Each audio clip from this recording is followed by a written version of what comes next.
ओम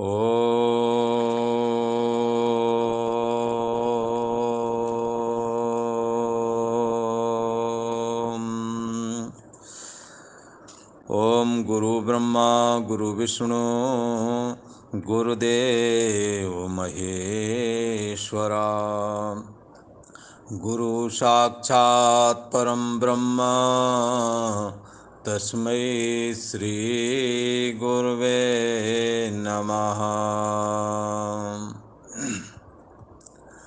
ओम योगेश्वर श्री कृष्ण भगवान की जय। ऐं सरस्वत्यै नमः। ओम। ये तीसरा अध्याय चल रहा है और यहाँ कर्म योग का प्रसंग है। यहाँ ये एक बात कहते हैं भगवान श्री कृष्ण कि ज्ञान मार्ग में चलना हो अथवा कर्म मार्ग में चलना हो, दोनों में ही आप कर्म का त्याग नहीं कर सकते। कर्म योग में तो कर्म करना ही है। कोई कोई कहता है ज्ञान योग में कर्म का त्याग हो जाता है, ऐसा कोई कोई कहते हैं। तो यहाँ कर्म का त्याग हो जाता है, तो यहाँ पर वहाँ उस त्याग के विषय में भी कामना का त्याग ही लगाना है, क्यों गीता ने ये बात को आगे क्लियर कर दिया है। संन्यास योग गीता जो स्वीकार कर रहा है उसके विषय में आगे भगवान कहने वाले हैं कि काम्या नाम कर्मणाम न्यासम संन्यासम कवयो विदु। कामना से युक्त जो कर्म हुआ करते थे ना, धन पुत्र स्त्री आदि को लेकर के, वो कर्म वो स्वरूपता ही एक तरह से छोड़ दिए, वो नहीं करना। अब जैसे जो संन्यास मार्ग में आ गया है तो अब उसने स्त्री का संग्रह नहीं करना, स्वरूपता त्याग। उसके विषय में अब नहीं सोचना, नहीं करना, क्या करना क्या नहीं करना। जिसने उस समय संन्यास मार्ग में धन का त्याग किया जाता, अब धन का त्याग कर दिया, अब धन संग्रह के विषय में नहीं सोचना। प्रॉपर्टी का त्याग कर दिया गया, पैतृक प्रॉपर्टी जो थी उसका त्याग कर दिया गया। अब कौन लेता क्या करता उसके विषय में ज़्यादा दिमाग नहीं खपाना। अब वहाँ जा कर के यहाँ से 1 इंच आगे बढ़ना, एक यहाँ से हमारा वो कहना 1 इंच हमारा उधर से है या 1 फीट उधर से है, ये छोटे छोटे जो मसले हैं ना, जिसके लिए बगैर मतलब के बखेड़ा खड़े होते हैं, इनका स्वरूपता त्याग हो, ना घर जाना ना वहाँ की बात कहना। संन्यास मार्ग तो ये कामना जुड़ी हुई, खेती से कामना जुड़ी है, हमारे बाप दादों की खेती है हमें भी मिल जाए, ये कामना छोड़ दी है। अब संन्यास मार्ग में आ गए, स्त्री संग वर्जित है, इसलिए जिसकी ज़रूरत नहीं है, जो उसकी बात भी नहीं करनी, ठीक है ना। तो अपने को उस तरह से संन्यास मार्ग में इस तरह से इसको स्वरूपता त्याग आप कह सकते हैं इन चीज़ों का। इसी प्रकार के मान प्रतिष्ठा, अब जब भिक्षा लेकर के भोजन करने की बात संन्यास में स्वीकार की गई, तो अब भिक्षुक की क्या इज्जत हो सकती है, इसको देख कर के मद्देनजर रखते हुए, यद्यपि ये इज्जत करने वाले बहुत कुछ करते हैं, इतनी अपने लोगों की नहीं करते जितनी साधुओं की करते हैं, ये बात नहीं है। तथापि उसके दिलो दिमाग में ऐसा होता, लगता मैं किससे अब इज्जत क्या पाऊँ और क्या ऐसी इज्जत का करूँगा। ये इज्जत हमारे कौन से काम की है। अच्छा है कि वो परमात्मा के चिंतन में ही सारी एनर्जी को लगाता है। हमारी मान प्रतिष्ठा नहीं हुई है, हमारे को अपमानित किया गया है, अथवा हमारे को बहुत ज़्यादा इज्जत दी गई है, सम्मान दिया गया है, ये बातें उसके दिमाग से हट जाती हैं और हटा देना चाहिए। ऐसा ही संन्यास मानो कह रहा है, इसका स्वरूपता त्याग कर देना चाहिए ऐसी बातों का। कंचन कामनी और कीर्ति, कंचन सोना नहीं ग्रहण करना, स्वरूपता त्याग, कंचन कामनी और कीर्ति प्रसिद्धि के लिए नहीं पीछे पड़ना है। ये बहुत सारी चीजें हैं जिनका स्वरूपता त्याग हो गया। पर ये भी एक कर्म है। पर आप शौच जाएंगे तो उसके लिए पानी भरना और ये सारे कपड़े लत्ते धुलना, ये क्रिया कैसे त्याग करोगे। आपने भोजन करना है और भोजन करेंगे तो भोजन पच भी जाएगा आराम से, ये क्रिया है। ये क्रिया तुम्हारे मन में रहती है, ये क्रिया तुम्हारे अहम में रहती है, ये जब तक अहम नहीं छोड़ोगे ये क्रिया होती रहेगी।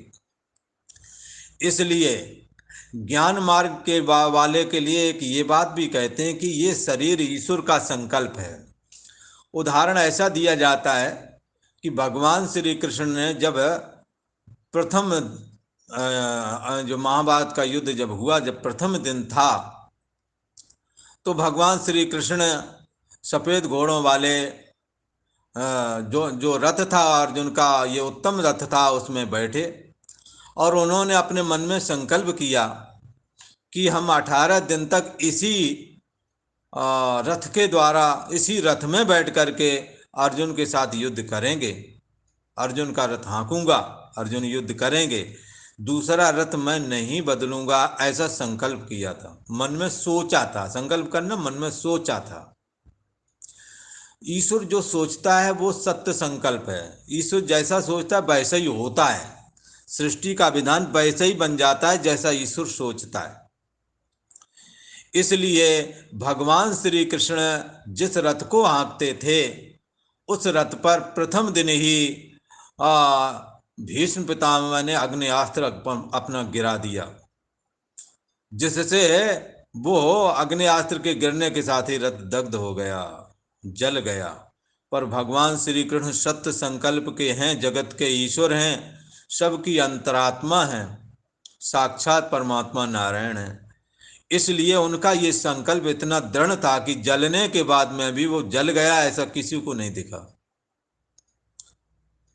दूसरे दिन युद्ध हुआ, फिर उन्होंने अग्नियास्त्र का प्रहार किया पर रथ नहीं जला पाए।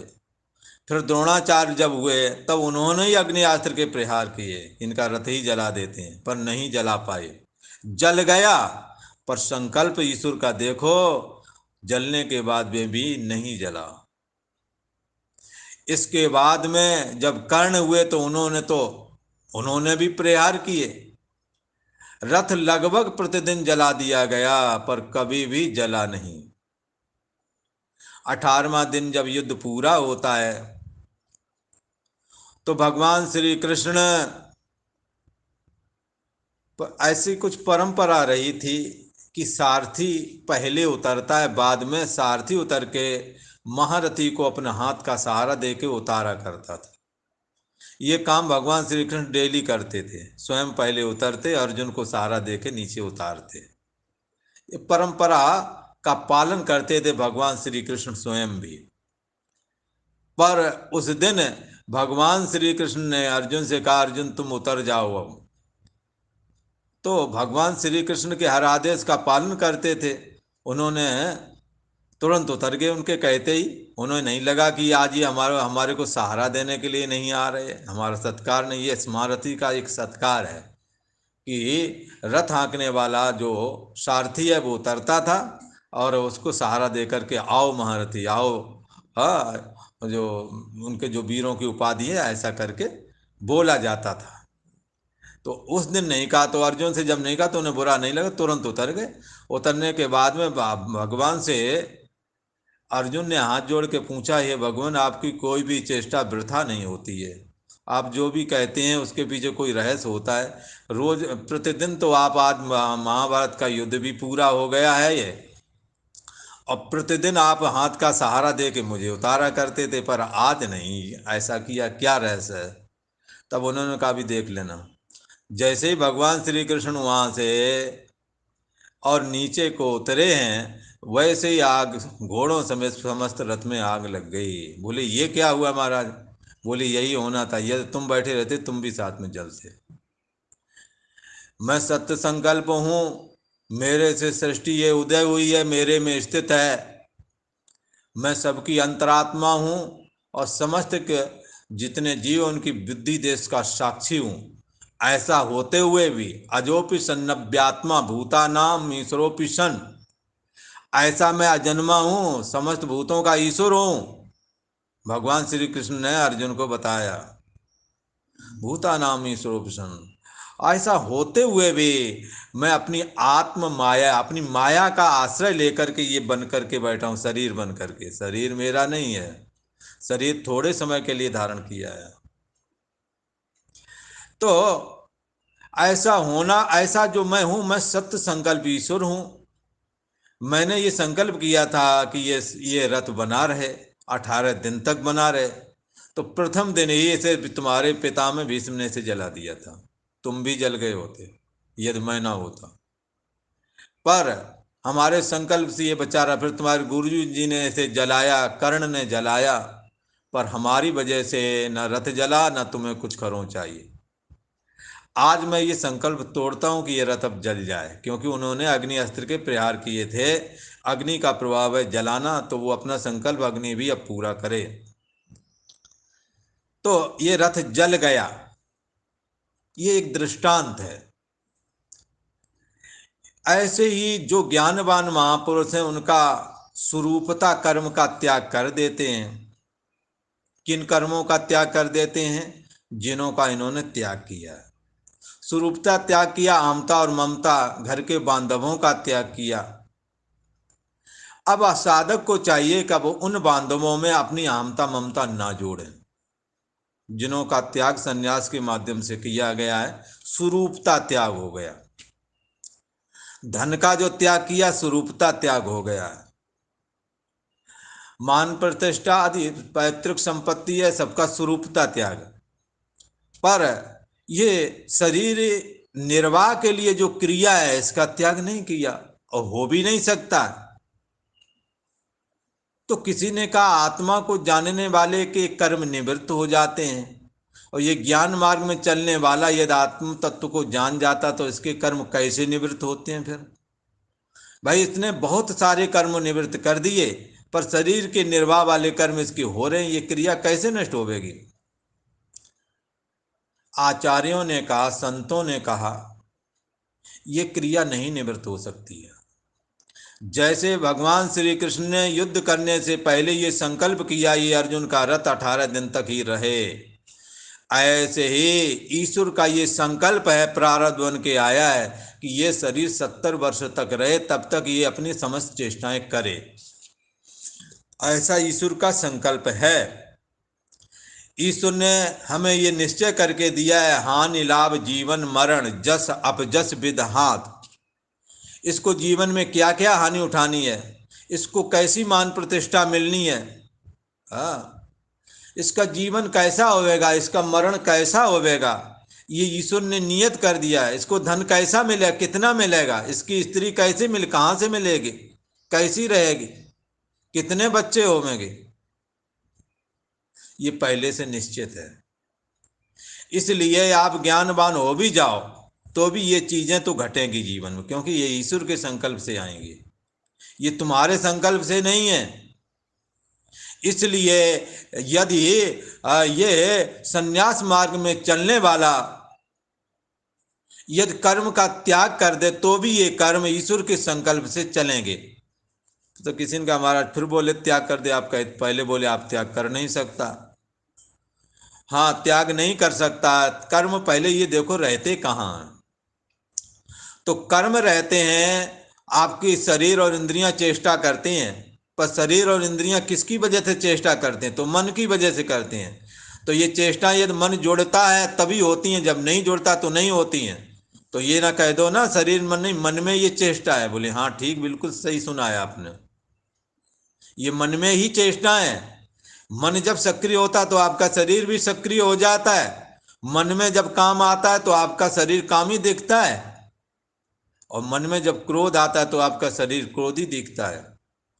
आपके मन में जब मोह होता है तो बांधवों के लिए आप अन्याय बड़े आराम से करते हैं, पक्षपात बड़े आराम से करते हैं। और दो भूखे बच्चे बैठे हों तो अपने वाले को रोटी खिला दोगे, उसको नहीं खिलाओगे, ये पक्षपात मन आपसे करवा लेगा। इसलिए ये मन भी क्या कोई स्वतंत्र है? मन बहुत तरह के विचार करता है, पर किसी एक विचार पर ही अमल करता है। ऐसी भी कोई वृत्ति है, उसका नाम है बुद्धि। बहुत सारी चीजें सोचता रहता है, पर बुद्धि कहते ही नहीं ये वाला काम करना। तो मन बुद्धि के द्वारा संचालित है। जैसे मन क्रियाशील है वैसे बुद्धि भी क्रियाशील है, वो निर्णय करके क्रिया करवाती है। क्रिया बुद्धि में रहती है, और बुद्धि कहाँ रहती है? बुद्धि तुम्हारे अहम अस्मि मैं हूं इस भाव में रहती है। ये ना हो तो बुद्धि ना बुद्धि रह सकेगी ना मन रह सकेगा। सोने के समय ये भाव जब चला गया तो बुद्धि भी काम नहीं कर रही थी, ना मन काम कर रहा था। इसलिए अहंकार में ये क्रिया रहती है। अहंकार क्या है? अहंकार माया का अंश है। ये सारी क्रिया माया में है और माया अहंकार बनी हुई है। इस अहंकार का यह त्याग कर दिया जाए तो स्वरूप से कर्म का त्याग हो जाता है। अच्छा, स्वरूप से त्याग कैसे होगा? अच्छी तरह से समझ लो। अहम वृत्ति में जिसमें मन और बुद्धि रहते, यदि अहम वृत्ति का त्याग कर दिया जाए तो कर्म का त्याग हो जाता है। तो किसी का जब अहंकार का त्याग कर देंगे, पहले तो ये समझते हैं अहंकार का त्याग कैसे करते हैं। अहंकार का त्याग होना और ना होना, जैसे जगत इंद्रियों के द्वारा देखता है, इंद्रियां मन के द्वारा, मन अहम अस्मि के द्वारा जाना जाता है। ये अहम अस्मि भी किसी के द्वारा जानेंगे, तुम्हारा होना ना होना, जागृत स्वप्न और सुषुप्ति का होना ना होना जिसके द्वारा जाना जाता है वो परम ब्रह्म परमात्मा है। उसको तद ब्रह्माहम, वो ब्रह्म मैं हूं, यदि ऐसा जाने तो इसके लिए उपनिषद कहते हैं, उसके लिए भिद्यते हृदय ग्रंथि छिद्यंते सर्व संशया छियंते चास कर्माणि तस्मिन् दृष्टे परावरे। इसके लिए वेद कहते हैं, उपनिषद कहते हैं कि यदि उसने ऐसा जान लिया है, अहंकार के साक्षी को सोहम अस्मि वो मैं ही हूं ऐसा करके जान लिया है, तो भिद्यते हृदय ग्रंथि। पर हृदय ग्रंथि जो अहम अस्मि की है, ये भेदन हो जाता है, इसका ये कट जाती है। छियंते सर्व संशया, इसके सारे संशय खत्म हो जाते हैं।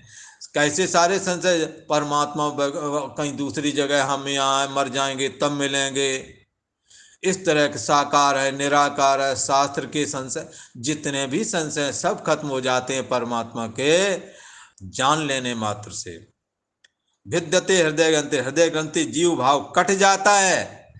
हृदय ग्रंथि कटने से छियंते चास कर्माणि, इसके सारे कर्म खत्म हो जाते हैं। कर्म का स्वरूपता त्याग हो जाता है। जब अहंकार का त्याग कर दिया जाए, जब अहम अस्मि का त्याग कर दिया जाता है, तब ही सच्चे अर्थों में कर्म का स्वरूपता त्याग होता है। अच्छा, किसी ने पूछा महाराज आप कहते हो कर्मों का स्वरूपता त्याग हो जाता है अहंकार के त्याग से? हाँ, आपने ठीक सुना, अहंकार के त्याग से ही कर्मों का स्वरूपता त्याग हो जाता है। जैसे अब रही बात ये शरीर का निर्वाह, मान लो आपको ये अहंकार का त्याग आपने है, आपकी एज 70 वर्ष की है और आपने 50 वर्ष की एज में अहंकार का त्याग करके, अर्थात अहंकार को भी, अहम अस्मि को भी जो जानने वाला है उसको जानकर उसको मैं बुद्धि के रूप में स्वीकार कर लिया। इसके बाद में आप कहेंगे कि कर्मों का स्वरूपता त्याग होना चाहिए, पर अगला आदमी फिर भी रोजमर्रा की जरूरतों के काम करते हुए दिखेगा, तो क्रिया का त्याग नहीं हुआ, कर्म का त्याग नहीं हुआ, ऐसा कोई कहेगा। तो बिल्कुल सही कह रहे हैं आप। अहंकार के अहम अस्मि को जानने वाला जो अंतर्यामी आत्मा है, जो ईश्वर का निज स्वरूप है, उसको जब मैं बुद्धि करके स्वीकार कर लिया तो ये अहंकार का त्याग हो गया, ऐसा कहा गया। पर ईश्वर ने जैसे महाभारत के युद्ध में 18 दिन का संकल्प किया था कि ये हमारा रथ 18 दिन तक चले, पर भीष्म पितामह ने प्रथम दिन ही अपना अग्नेयास्त्र चला करके उसको जला दिया था, पर भगवान श्री कृष्ण के संकल्प से वो नहीं जला और ज्यों का त्यों अपना कार्य करता रहा। इसी प्रकार से ये शरीर रूपी रथ है, इसमें जीवात्मा रूपी ये रथी सवार है और मन रूपी एक सारथी है। ये शरीर की गाड़ी ये 70 वर्ष तक चलती ही रहेगी और जैसे पहले चलती थी। यद्यप तुमने अहंकार जिसमें कर्म रहता है, अहम अस्मि जिसमें कर्म रहता है, उसका भी त्याग कर दिया है। आपकी दृष्टि में कर्मों का स्वरूपता त्याग हो गया है और अहंकार के त्याग करने से देह और जगत का भी अत्यंत अभाव हो जाता है, तो कर्मों का भी अत्यंत अभाव है उसकी दृष्टि में। उसके विचार में मैं कभी भी कुछ भी नहीं करता। नैव किंचित करोमीति युक्तो मन्येत तत्ववित्, तत्व को जानने वाला कहता है मैं किंचित भी नहीं करता हूं। उसकी नजर में तो ऐसा है, पर लोगों की नजर में ऐसा दिखता है कि वो ये रोजमर्रे के कार्य भी कर रहा है, क्योंकि ईश्वर का ये शरीर रूपी जो रथ है, इसको ये 70 वर्ष तक चले, ये ईश्वर का संकल्प है और ईश्वर सत्य संकल्प है, उसका संकल्प मिथ्या नहीं होता है। यद्यप तुमने शरीर रूपी रथ को अहम अस्मि के को जला दिया है, ब्रह्म ज्ञान रूपी अग्नेयास्त्र चला करके आपने अहम अस्मि को दग्ध कर दिया है, जिसके कारण ये देह रूपी रथ और मन रूपी सारथी के द्वारा जो ये चलाया जा रहा है, ये पूरी तरह से ये दग्ध हो चुका है, जल चुका है। ब्रह्मज्ञानी का, तत्वविद महापुरुष का, इसलिए तत्व को जानने वाला, ब्रह्म को जानने वाला ऐसा जानता है कि नैव किंचित करोमीति, मैं कुछ भी नहीं करता पर लोगों को करता हुआ दिखता है। जैसे अर्जुन का रथ जल गया है पर लोगों को दिखता है कि अर्जुन का रथ ज्यों का त्यों है, पर ज्यों का त्यों नहीं, जला हुआ है। ईश्वर के संकल्प से जला हुआ, गैर जला हुआ दिखता है। इसलिए कर्म योग वाले मार्ग में कर्मों का स्वरूपता त्याग नहीं होता है। कर्म किए बगैर वो न तो कामना युक्त कर्म कर पाएगा, न ही निष्काम कर्म कर पाएगा।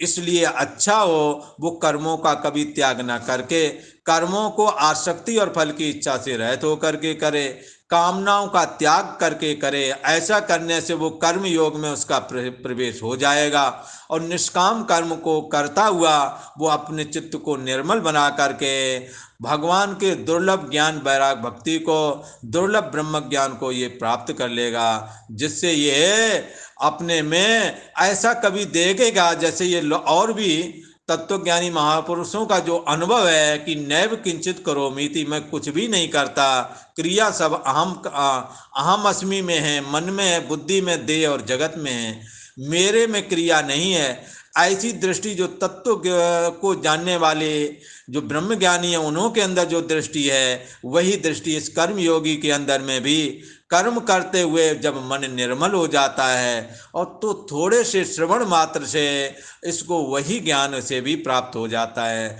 और ये भी जानेगा कि कर्म हमारे में नहीं, कर्म मन बुद्धि अहम में थे, देह और जगत ये वास्तव में अपना कुछ आत्मा से अलग होकर के वजूद नहीं रखते। जैसे स्वप्ने वाले देह और जगत जागने से ना मालूम कहाँ चले गए, दिखना बंद हो जाता है, ऐसे ही ये तत्वज्ञानी महापुरुष के दृष्टि में देह और जगत का अत्यंत अभाव हो जाता है। पर ईश्वर के संकल्प की वजह से देह और जगत उसके दिखते तो रहते हैं, पर 70 वर्ष का जब प्रारब्ध पूरा कर लेगा तब उसका देह और जगत दिखना भी पहले से उसने अपनी दृष्टि बना रखी है कि देह और जगत का अत्यंत अभाव है, और जैसे ही मृत्यु इसका शरीर खत्म करेगी उसके साथ ही वो परम ब्रह्म परमात्मा में लीन हो जाएगा। नशा पुनरावर्तते, उसका फिर पुनः जन्म नहीं होगा। नशा उसके जो प्राण हैं वो उत्क्रमण नहीं करेंगे। तो नशा भूयो भी जाते, पुनः जन्म उसका फिर कभी नहीं होगा। जैसे कोई लहर पानी रूप हो गई तो पुनः फिर उसके टूटने मिटने का खतरा खत्म हो जाता है। ऐसे ये साधक परमात्मा में लीन हो जाता है और मनुष्य जीवन धारण करने के उसके सारा जो प्रयोजन था वो पूरा हो जाता है, ऐसा कहा। तो ये तो कर्म योगी जब साधना करेंगे तो इसकी भी यही स्थिति बनेगी जो ज्ञान योगी की है। और ज्ञान योगी जब ज्ञान योग में प्रवेश करेगा तो प्रारंभ में बहुत सारे कर्मों का स्वरूपता त्याग करेगा, शरीर के निर्वाह मात्र के लिए कर्म करेगा।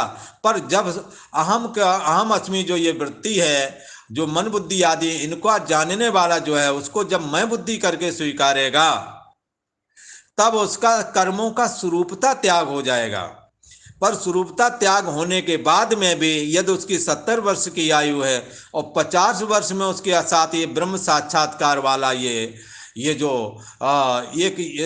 ये मनुष्य जीवन का जो प्रयोजन है, ये एक जो घटना है साधक के जीवन की जो अंतिम और सबसे श्रेष्ठ घटना है कि आत्म साक्षात्कार।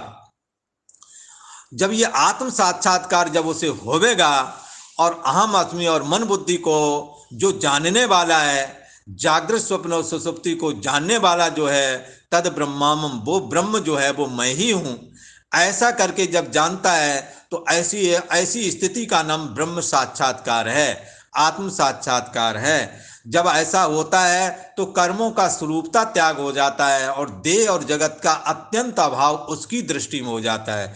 जैसे समाधि लगाने वाला जो कोई साधक है, समाधि में जगत का अत्यंत अभाव हो जाता है, उसी प्रकार से इस साधक ने जब ब्रह्म ज्ञान के द्वारा जब विचार करके अपने को सर्वाधिष्ठान ब्रह्म मैं हूँ ऐसा आत्म साक्षात्कार जब प्राप्त किया तो उसके कर्मों का तथा देह और जगत का अत्यंत अभाव हो जाता है। जैसे समाधि में जब मन और जब दृष्टा अपने स्वरूपे अवस्थानम, जब मन आत्म स्वरूप हो जाता है तो उस समय में देह और जगत का अत्यंत अभाव होता है। ऐसी ही स्थिति उसकी जागृत में भी हो जाती है। अवस्था में लोग समाधि लगा करके जिस आनंद स्वरूप परमात्मा का अनुभव करते हैं, ये ब्रह्म ज्ञानी महापुरुष है, ये आत्म साक्षात्कार करने वाला ये साधक भी जीते जी मुक्त हो जाता है। देह और जगत का इसकी दृष्टि में अत्यंत अभाव हो जाता है। लोग कहेंगे इसकी दृष्टि में हो गया, हमें तो नहीं दिखता है। तो आप भी ऐसा अभ्यास करोगे तो आपको ऐसा दिखेगा, पर आपका प्रारब्ध अभी बाकी है। आपके संकल्प में देह और जगत दिखे ऐसा ईश्वर का संकल्प जोड़ा हुआ है, इसलिए आपको देह और जगत तो दिखते ही रहेंगे।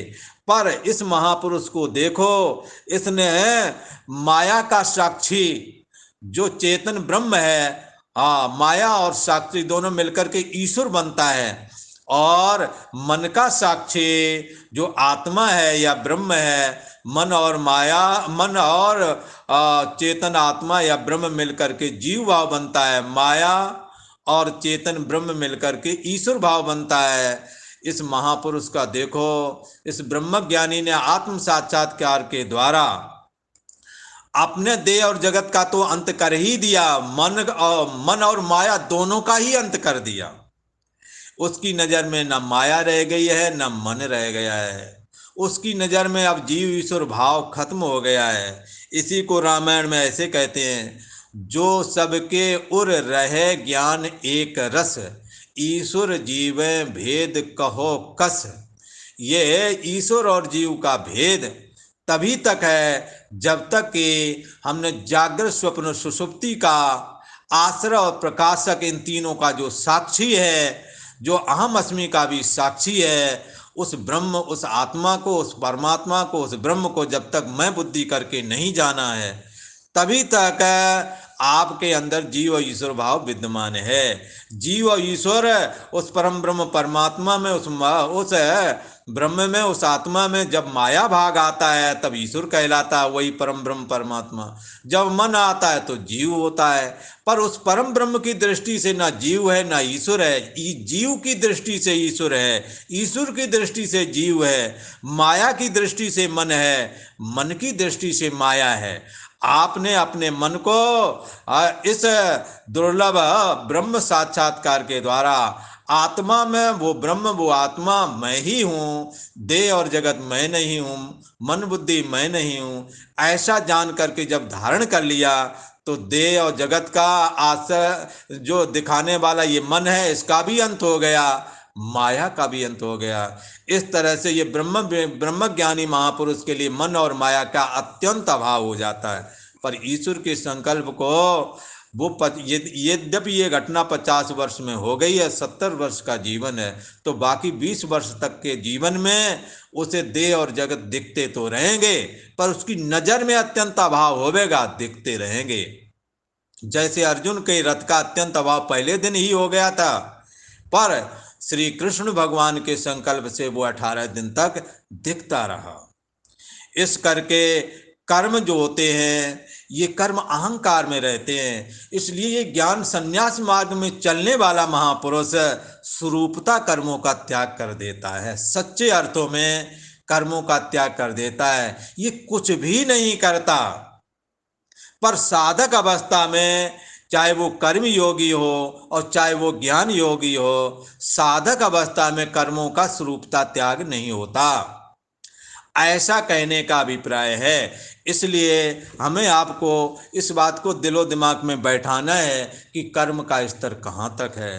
कर्मयोगी के लिए यदि आप कर्मयोग में प्रवेश करना चाहते हैं, यदि आप परमात्मा की भक्ति प्राप्त करना चाहते हैं, ज्ञान वैराग भक्ति करना चाहते हैं, तो आप कामनाओं में ना उलझें और कामनाओं से रहित होकर के आप ऐसा भी मन बनाएं कि मैं काश दूसरे के काम में आ जाऊं। ऐसा यदि तुमने आपके दिमाग में ऐसी शुभ इच्छा यदि आई तो आपका कर्मयोग में प्रवेश उसी दिन से हो गया। शर्त यह है कि आप इस रास्ते में आगे बढ़ते रहें। यदि आप थोड़ा भी इसमें कम काम कर लिया, बाद में नहीं कर पाए, तो उदास नहीं होना। भगवान ने पीछे वचन दिया है, नेहा विक्रमनाशोस्ति प्रत्यवायो न विद्यते स्वल्पम अप अश्य धर्मस्य त्रायते महितो भयात्। आपके द्वारा ये निष्काम कर्मयोग का आचरण जितना बने उतना कर लो, आपका उतना थोड़ा सा किया गया कर्म भी बहुत हो जाएगा। और ये किसी से पूछने की ज़रूरत नहीं है। जिनके बच्चे बाहर विदेश में बैठे हैं और सेवा के लिए माँ बाप के या उनके बुजुर्गों के पास नहीं जाते, उन्हें एक दिन रोटी दे आओ, वो आपको कितना आशीर्वाद देते हैं। थोड़े से काम के लिए, और वही वही जो है रोटी और जिनके परिवार वाले तंग करते हैं, वहां जाकर के देखो उस रोटी की कोई कदर नहीं। पर इसलिए आप ऐसा समझो कि एक जगह तो रोटी रोज खिलाते, कोई ऐसा नहीं मानता। उन अनाथ बच्चों को देखो जिनको पढ़ने के लिए फीस लगता है, कोई हमारी फीस दे दे, कोई हमारे भोजन का ही खर्चा दे दे। आप अपने बच्चों को करते हैं, ऐसा नहीं मानते। एक दिन उनका दिया वो जिंदगी भर याद करेंगे, अंकल जी ने हमारे को ऐसा किया था, याद करते हैं। एक बार किया हुआ आपका कितना बड़ा एहसान है, और मोह से ग्रसित लोग जिंदगी भर करते रहो तो नहीं मान रहे। आप निष्काम कर्मयोग की महिमा समझें, आप दूसरे के काम में आए।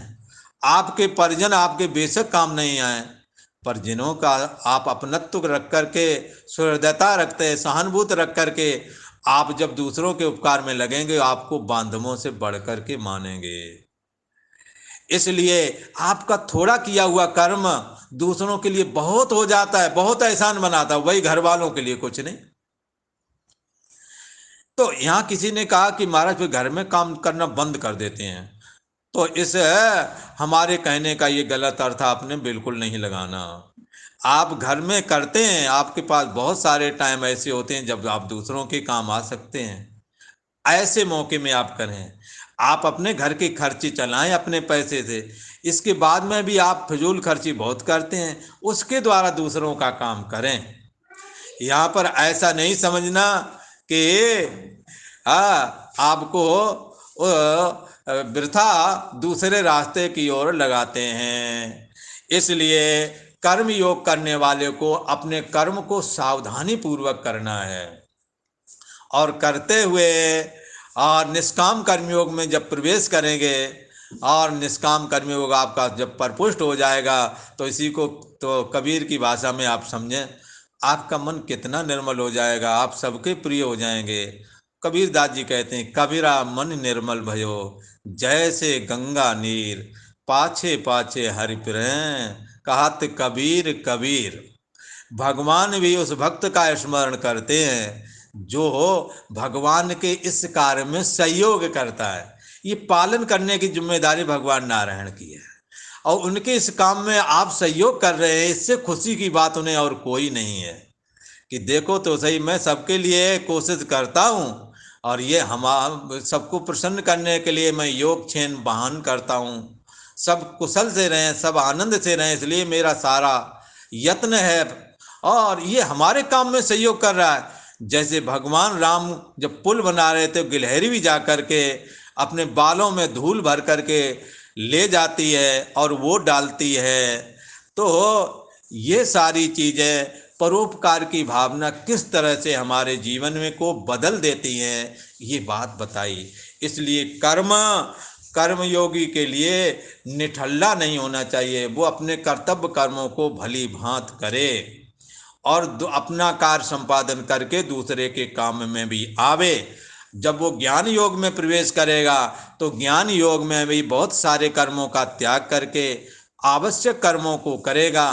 फिर उन आवश्यक कर्मों को करते हुए जब वो ब्रह्म चिंतन करेगा और अहम अस्मि का भी त्याग करके उसका आश्रय प्रकाशक जो महान आत्मा है उसको मैं बुद्धि करके जब जानेगा तो उसे भी ऐसा पता लगेगा नैव किंचित करोमि थी।